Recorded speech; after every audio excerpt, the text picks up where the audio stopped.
Hello, I'm Laura Bixby.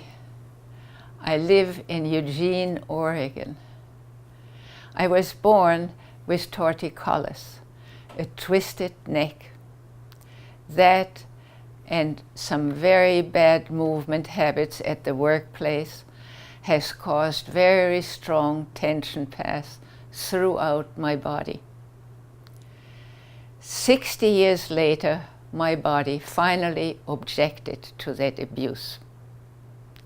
And I started to have pain in my head and in my arms.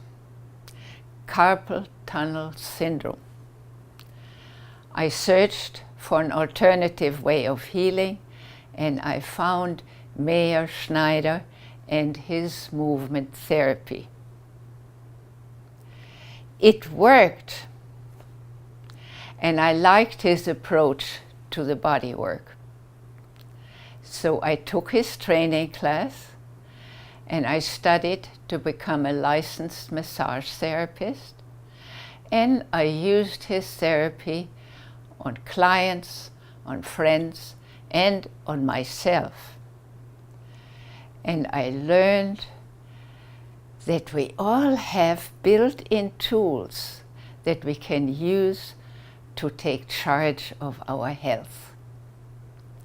And that is what made me decide to reach out and spread the word about those long forgotten tools and how to find them.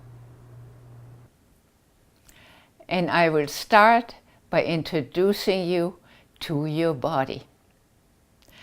Most of us don't know how our body works. We just use it. I will show you how it is built and how it functions, and why it so often does not function very well at all, causing aches and pains here and there. And I also will show you how we can find the cause of those aches and pains and learn to heal them. Awareness is the key throughout this venture. So here is our spinal column. 24 vertebrae, one stacked on top of the other one. And at the very top, the skull.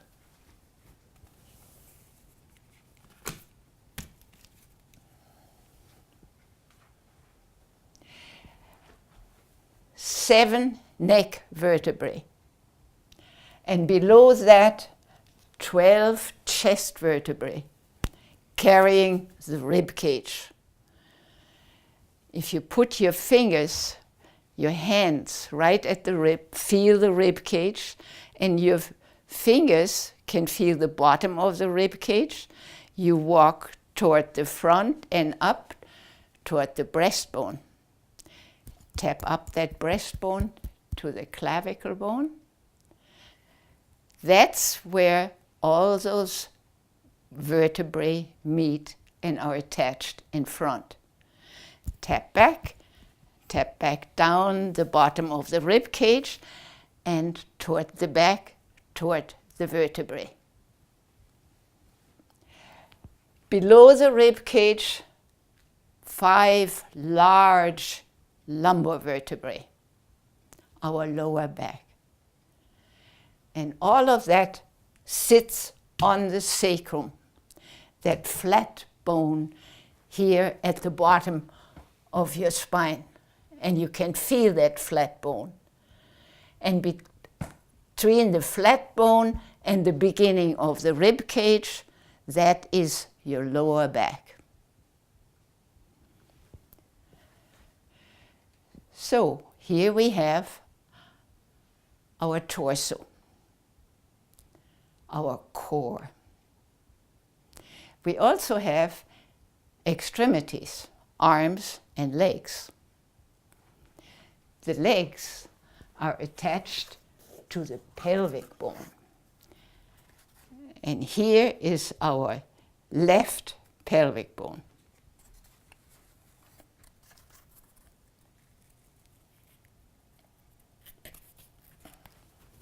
And to the left pelvic bone is attached that large thigh bone.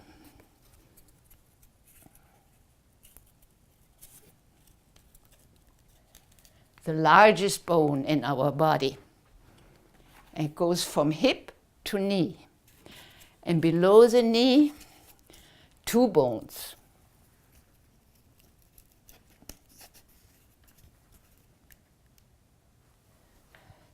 The larger one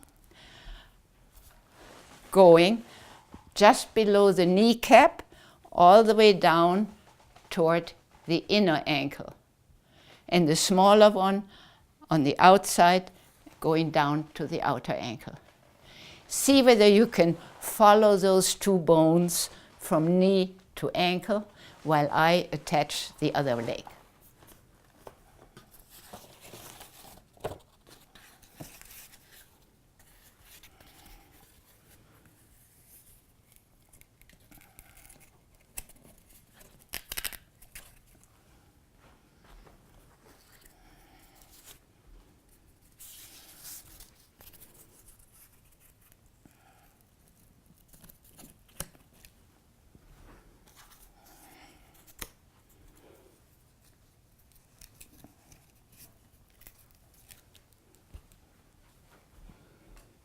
The arms are attached to the scapula.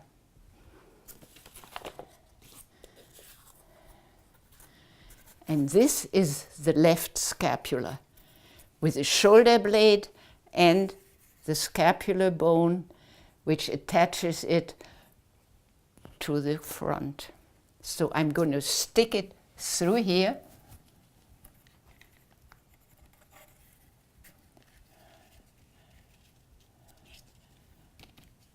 And there we have the scapula. Attached to the scapula is the upper arm bone from shoulder to elbow. And below the elbow, we have two bones. One is behind the other one.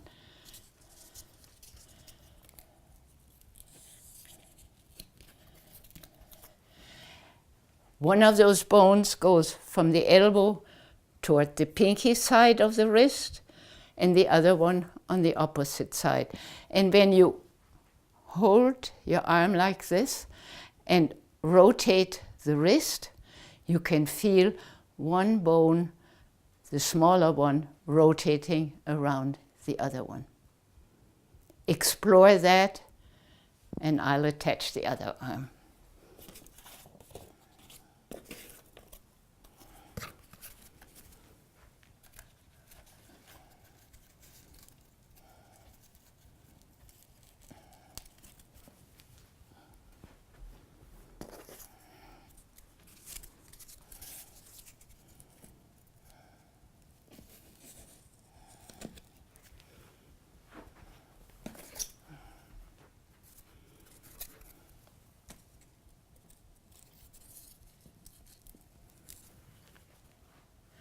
And now we have our skeleton.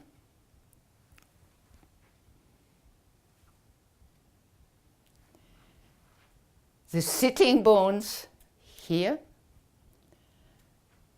and this dotted line up here is our jawbone. Put two fingers in front of your chin and walk with the fingers outward and toward the front of the ear. And now open your mouth.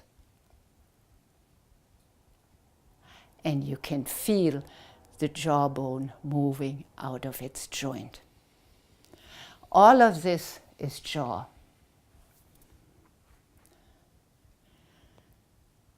And what is holding all these bones together?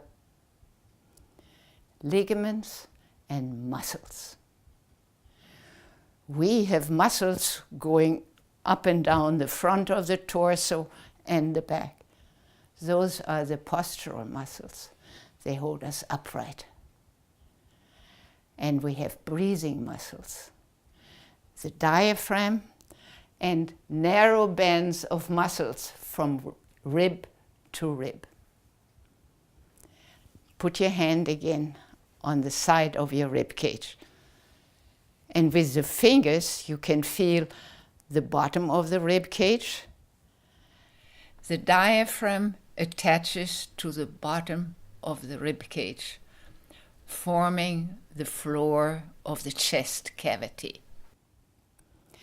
And the narrow muscles from rib to rib, they expand as we breathe in, and as we breathe out, they shrink. And as we breathe in, the diaphragm expands toward the abdomen. And we have the muscles that move the extremities. I want to bend my knee. The muscles that do that are the hamstrings, 2 per leg. They originate up here, and they insert on the lower leg, one on the inside, one on the outside. And when the muscle gets the order to work, it foreshortens and raises up the lower leg.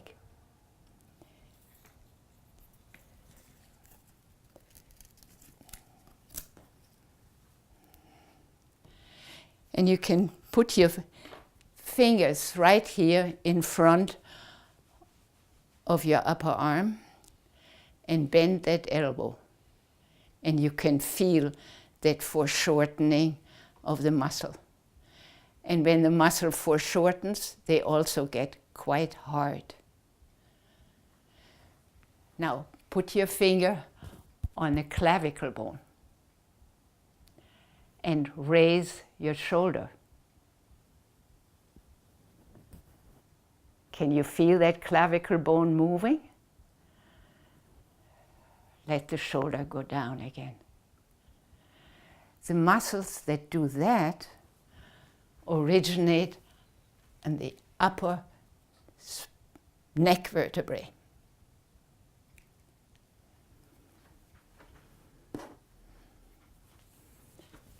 Here, and they're attached to the scapula. And when these muscles work, they foreshorten and pull the shoulder up.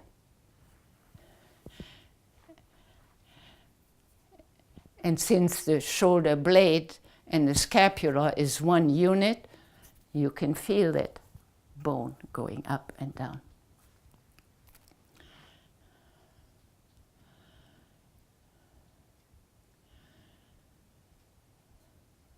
So, the skeletal muscles are the ones that pull the bones. And they pull the bones by becoming short and hard.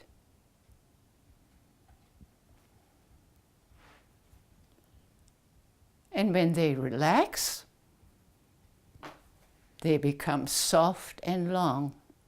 Those muscles are bundles of fibers. And when the muscle works, those fibers slide into each other and form a strong muscle. And by foreshortening, pulling the bone. And when they don't work, the muscle is long and soft and relaxed. That is the normal. Unfortunately, most of us have developed movement habits that change that normal. For example, put your hand on the neck again.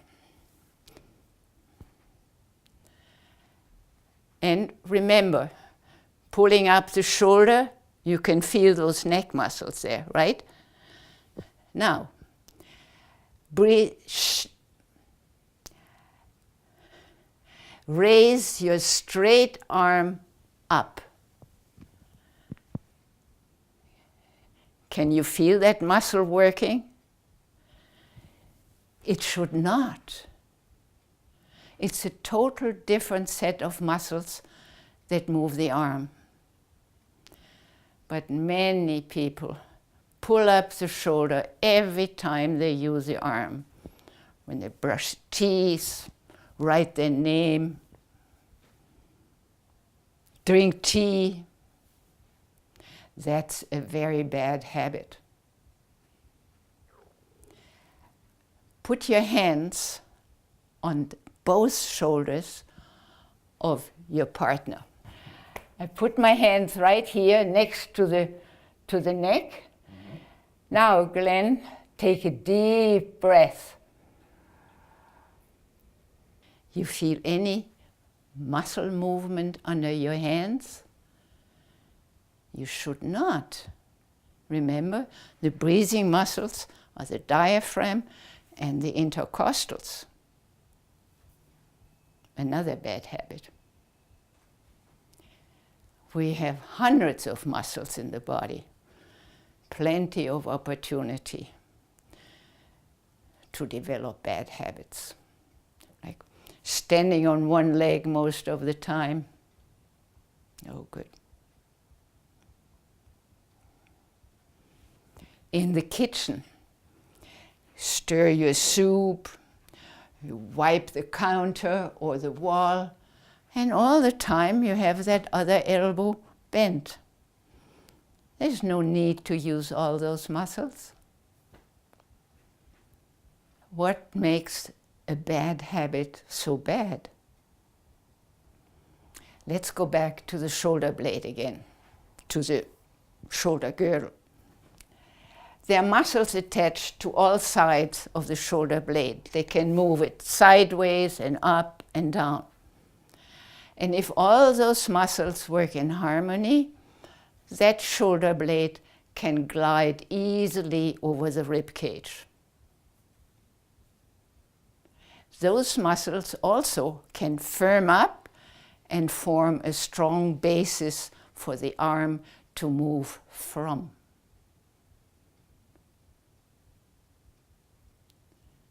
But if we use and pull up the shoulder or forward with every arm movement, those neck muscles get very much overworked.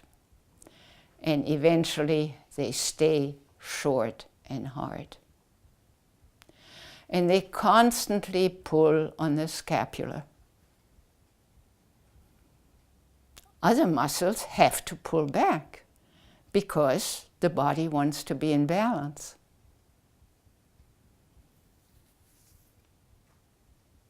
There goes the harmony. And if that arm ends up being rotated permanently in the shoulder joint, the whole musculature in that arm changes. The joints no longer work as smoothly as they should. Some of them get damaged, get hurt, swell, arthritis. And if you move this arm or work it very hard a lot, you can cause a scoliosis of the spine by pulling some of the vertebrae sideways. And that, of course, affects the whole spine and much more. And so we keep going year after year without knowing what goes on inside. Because our brain keeps us happy. The brain controls all muscular activity, all the pulls and the counter pulls. The way the brain works, it senses your intention to get that book down from the shelf and instantly sends the motor messages to the muscles to work. And after that, the muscles report back, we did it, the good ones and the bad ones. And eventually, the brain, working like a computer, incorporates that new information into its program and perpetuates it. And that is why we don't know what we're doing to ourselves. And over the years, the tension builds up in the body, causing aches and pains in various parts of the body. And later in life, it's old age symptoms. It's not the number of years that you use your body that is causing the deterioration. It is how you move your body. Obviously, we have to reprogram our brain. We have to find our problem-causing movement habits and learn to correct them. Awareness is the key. We have to develop our kinesthetic awareness. We have to learn to move with kinesthetic awareness. On the internet, I find kinesiatrics, the branch of medicine that concerns itself with muscular exercises as a cure for disease. And in the 1934 Webster's Dictionary, it says, it's a mode of treating disease by appropriate muscular movements. And kinesthesia, the sense whose end organs live in the muscles and are stimulated by bodily movements. Our muscle sense.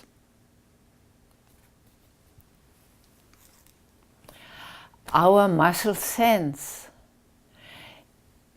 it's long forgotten. It's a sense like any other of our senses. Smelling, seeing, hearing. Smelling is stimulated by odor, seeing by light, and hearing by sound.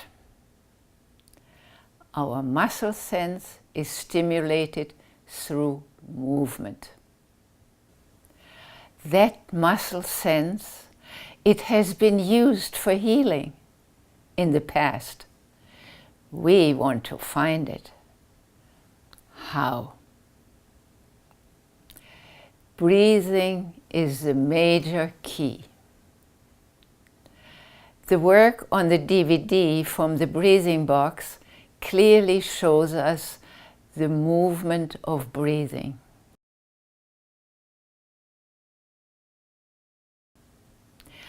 And breathing brings movement from inside. And movement is life.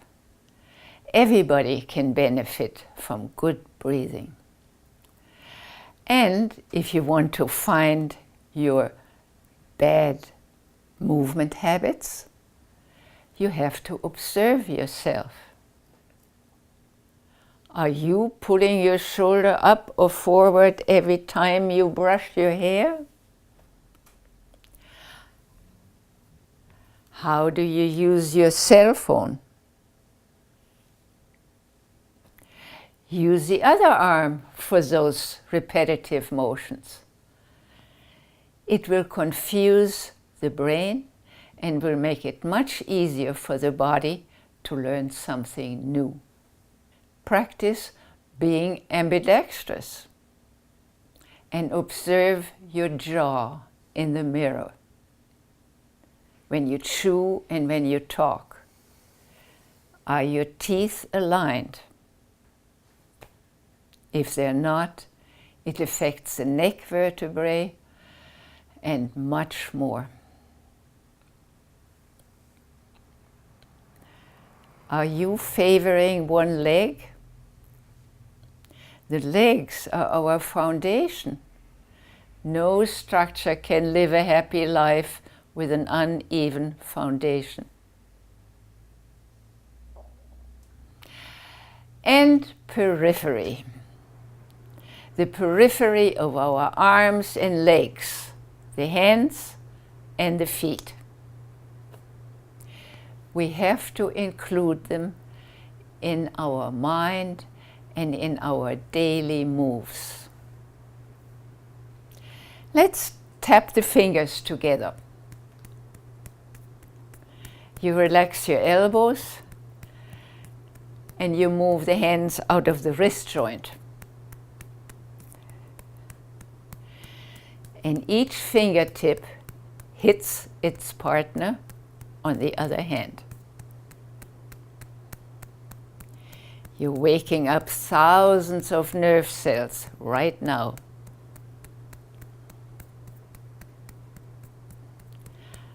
Applaud the orchestra. Equal force in both hands. And feel now the life in your hands and in your fingers.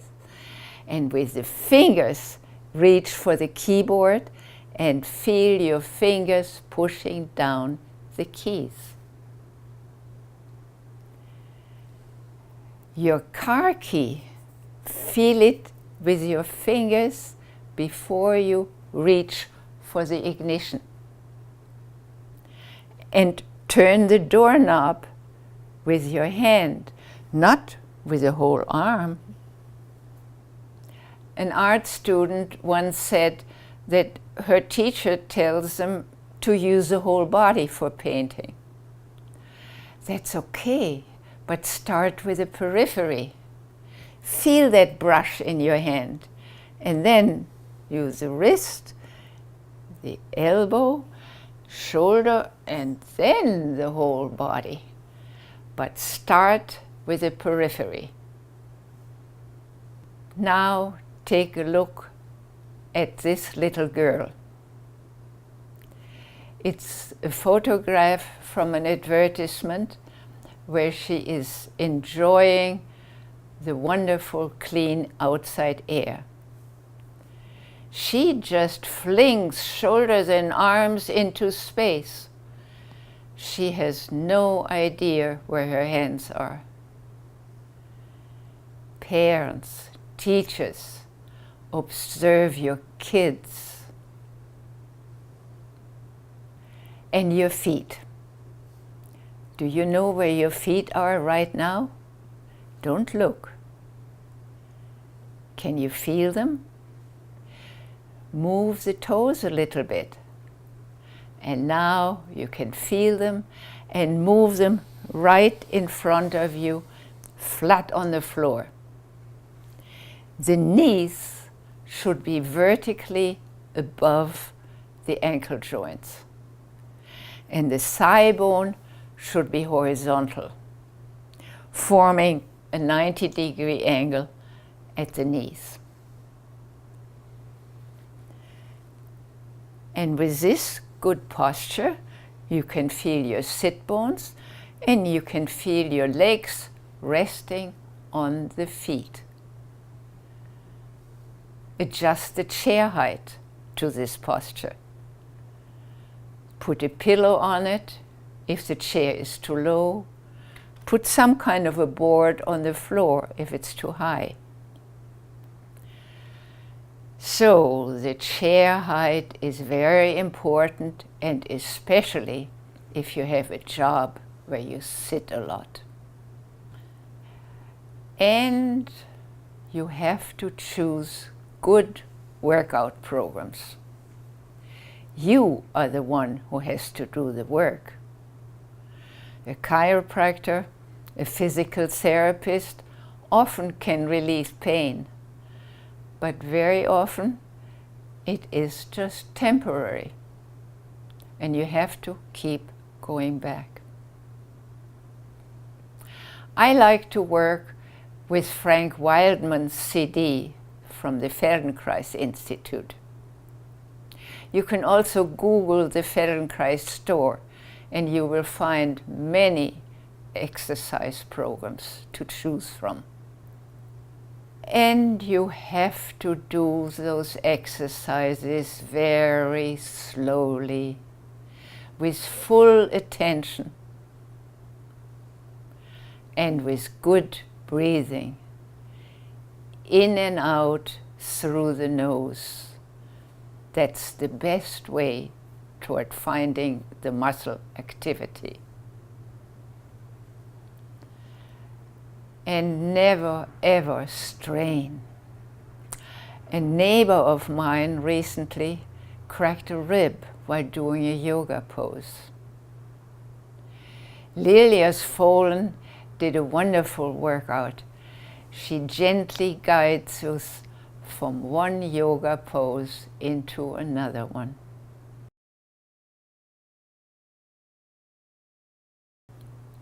Do different things.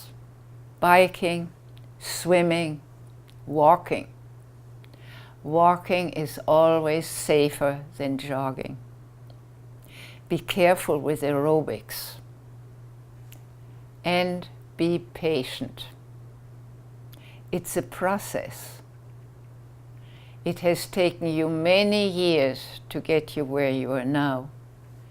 It will take a while until you can stop that process of deterioration and reverse it. But every little step will feel just wonderful. And when you have freed yourself from all those restrictive tensions, all your organs will have the space they need to function properly, including the glands that regulate the hormone activity. The book of structural kinesiology. It shows each muscle where it originates and where it inserts. Every washing machine comes with an instruction sheet how to use it. Our instructions are in the brain. And lastly, the Handbook for Self-Healing by Maureen Larkin and Meyer Schneider. It shows many wonderful exercises addressing specific problems.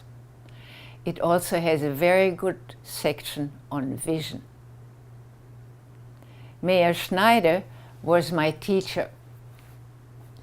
He was born blind.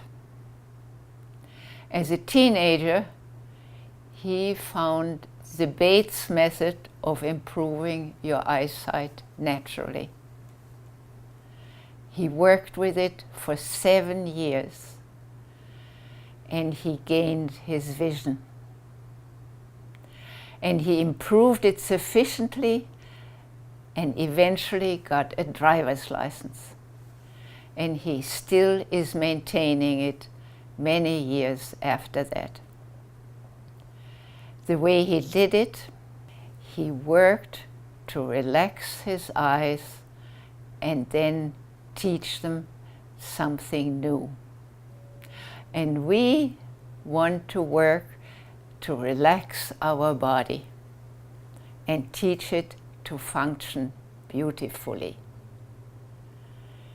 My best wishes are with all of you.